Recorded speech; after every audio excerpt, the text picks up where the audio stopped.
Hello friend, welcome to RVN study. So friend, आज लेकर आए हम 5 अगस्त की करंट अफेयर।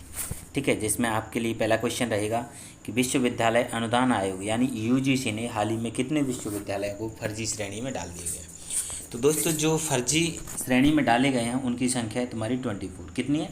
24।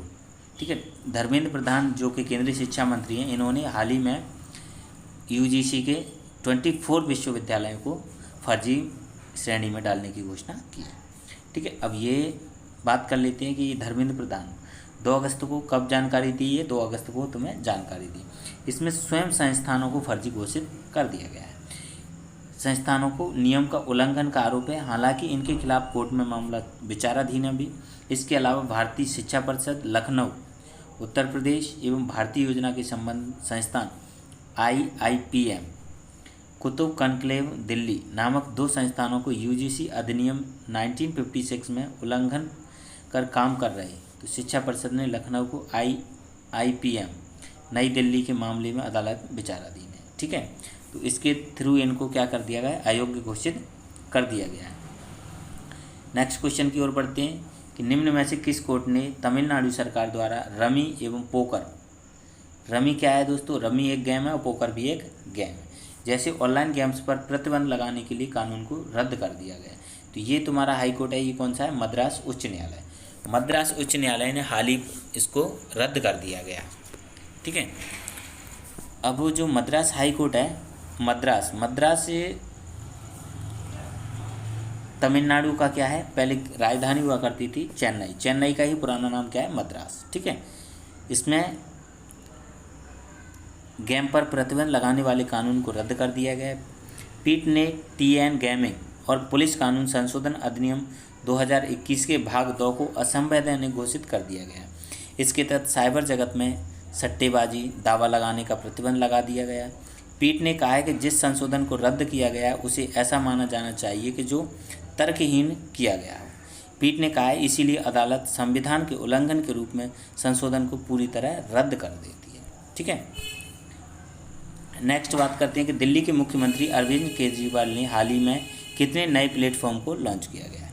तो दोस्तों, किस नए प्लेटफॉर्म को लॉन्च किया गया है? तो दिल्ली के जो मुख्यमंत्री हैं अरविंद केजरीवाल, इन्होंने हाल ही में दिल्ली 2047, ठीक है, दिल्ली @2047 प्लेटफॉर्म को लॉन्च किया गया। ये क्या करेगा कि इसका मकसद है इंडस्ट्री एवं अलग अलग संगठनों की साझेदारी बढ़ाना। यह राज्य के बजट 2021-22 में शामिल आम आदमी पार्टी के विजन डॉक्यूमेंट के अनुरूप है। CM अरविंद केजरीवाल ने कहा है कि हमारा उद्देश्य है कि दिल्ली में बहुत सारी समस्याएं हैं, उन सब समस्याओं को उनके क्षेत्रों, उनके सेक्टर की एक सूची बनानी है जिसमें सभी समाधान निकालने हैं। ठीक है, इनका समाधान निकालने के लिए दिल्ली 2047 इन्होंने पोर्टल लॉन्च किया। अब बात कर लेते हैं अंतर्राष्ट्रीय मुद्रा कोष IMF। तो दोस्तों बता दें, IMF का मुख्यालय कहाँ है? तो न्यूयॉर्क में। ठीक है, इसमें सदस्य राष्ट्रों को कोविड-19 की महामारी के कारण बढ़ते कर्ज और आर्थिक गिरावट से निपटने में देशों की मदद करने हेतु कितने बिलियन डॉलर की मंजूरी दी है। तो दोस्तों, ये जो मिलियन डॉलर की मंजूरी दी है, 650 मिलियन डॉलर की मंजूरी दे दी गई है। किसके द्वारा? IMF के द्वारा। ठीक है, बात कर लेते हैं अंतर्राष्ट्रीय मुद्रा कोष। अंतर्राष्ट्रीय मुद्रा कोष के सदस्य राष्ट्रों ने कोविड-19 की महामारी के कारण बढ़ते कर्ज और आर्थिक गिरावट से निपटने में देशों की मदद हेतु 650 मिलियन डॉलर की मंजूरी दे दी गई है। अधिकार में कहे जाने व आरक्षित संपत्तियों को 2019 के वैश्विक संकट के बाद पहली बार मनाया जा रहा है। इसमें 250 बिलियन डॉलर जारी किए गए थे। यह वैश्विक आर्थिक स्थिरता को बढ़ावा देने में मदद करेगा। अब 100% कोविड-19 का टीकाकरण करने वाला देश का पहला शहर कौन सा है? तो दोस्तों, ये है तुम्हारा आंध्र प्रदेश की कैपिटल है भुवनेश्वर। कहाँ है? भुवनेश्वर। ठीक है, जो भुवनेश्वर है उसमें 100% वैक्सीनेशन हो चुका है। ये ऐसा देश का पहला शहर बन गया है। और इससे पहले अगर बात करें तो जो सर्वाधिक एक दिन में टीका लगाने वाला, अगर सर्वाधिक टीके लगाने वाला राज्य कौन सा है? तो ये है हमारा मध्य प्रदेश। मध्य प्रदेश में सबसे ज़्यादा टीके एक ही दिन लगाए गए थे। कब लगाए गए? तो 19 जून को। ठीक है, यहाँ 18 से, अब बात कर लेते हैं इसकी, उड़ीसा की राजधानी भुवनेश्वर। 18 साल से ज़्यादा उम्र के सभी लोगों को वैक्सीनेशन के दोनों डोज लग चुके हैं। रिकॉर्ड के मुताबिक भुवनेश्वर में 18 साल से ज़्यादा उम्र के 9 लाख लोग हैं। इनमें से 31,000 हेल्थ केयर वर्कर एवं 33,000 फ्रंटलाइन वर्कर हैं। इनमें से 5,17,000 लोगों की उम्र 18 से 44 है के बीच है। इनमें से 3,25,000 लोगों से 40 साल से ज़्यादा उम्र के हैं। सभी का टीकाकरण कंप्लीट हो चुका है। ठीक है, नेक्स्ट क्वेश्चन है कि इटली की लग्जरी ब्रांड वल्गैरी ने किस अभिनेत्री को वैश्विक ब्रांड एम्बेसडर के रूप में नियुक्त किया गया? तो ये किया है तुम्हारा, किसको किया है?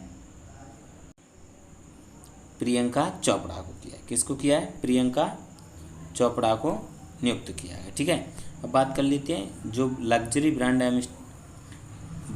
वल्गैरी, इन्होंने हाल ही कहा है कि उनकी एक्ट्रेस प्रियंका चोपड़ा को ब्रांड एम्बेसडर नियुक्त किया है। कंपनी ने कहा है कि प्रियंका चोपड़ा महिला सशक्तिकरण एवं विविधता और समावेश के मुद्दों पर ध्यान देने के साथ ही दुनिया भर के ब्रांड को बढ़ाने में उनके रोमन हाई ज्वेलरी को सपोर्ट करेंगे।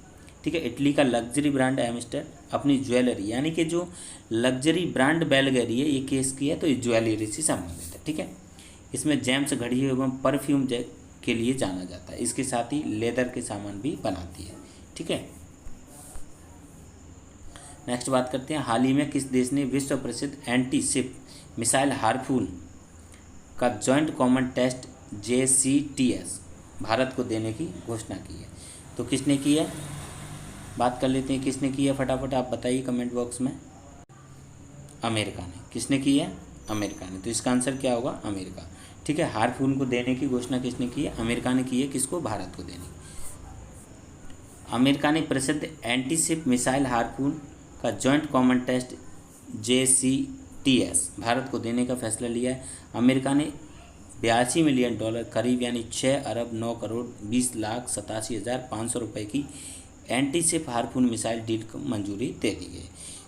इस मिसाइल के साथ ही भारत को इससे जुड़े कई दूसरे उपकरण भी दिए जाएंगे। ठीक है, नेक्स्ट क्वेश्चन है, संगीत नाटक अकादमी पुरस्कार से सम्मानित हाल ही में किस प्रसिद्ध कथकली कलाकार का 81 वर्ष की उम्र में निधन हो गया? तो दोस्तों पहले तो हमें ये बताना है जो कथकली नृत्य कहाँ का है? केरल का नृत्य। ठीक है, केरल का। अब इसका किसका नृत्य हो चुका है हाल ही में? तो ये हो चुका है तुम्हारा नेल्लियोड वासुदेवन नंबूदिरी। किसका निधन हो चुका है? नेल्लियोड वासुदेवन नंबूदिरी। ठीक है, मशहूर कथकली नृत्यकार तो नेल्लियोड वासुदेव नंबूदिरी। अब बात कर ले, क्वेश्चन यहाँ से इस प्रकार पूछा जाता है कि नेल्लियोड वासुदेव नंबूदिरी का संबंध किससे है? तो किससे है? कथकली से है। किससे है? कथकली से। 2 अगस्त 2021 को इनका निधन हो चुका है। ये कितने वर्ष के थे? तो 81 वर्ष के। ये नहीं पूछा जाता, केवल इनका संबंध किससे था ये पूछे जाते हैं। ठीक है, अब ये जो नंबूदिरी थे, इन्होंने बट्टमुडी एवं पेनकारी में भूमिकाएं भी निभाई हैं। इसके लिए काफ़ी सराहना की है। और नेल्लियोड को केंद्रीय संगीत नाटक अकादमी पुरस्कार भी मिल चुका है।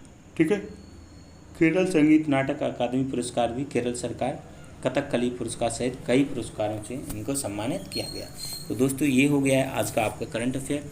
इसी प्रकार का करंट अफेयर पाने के लिए हमारे चैनल को सब्सक्राइब कर लीजिए और बेल आइकन को प्रेस कर दीजिए, जिससे कि आपको प्रत्येक वीडियो का नोटिफिकेशन सबसे पहले मिल चुके। सो थैंक यू, धन्यवाद। आज के लिए इतना ही काफ़ी। मिलते हैं नेक्स्ट वीडियो में।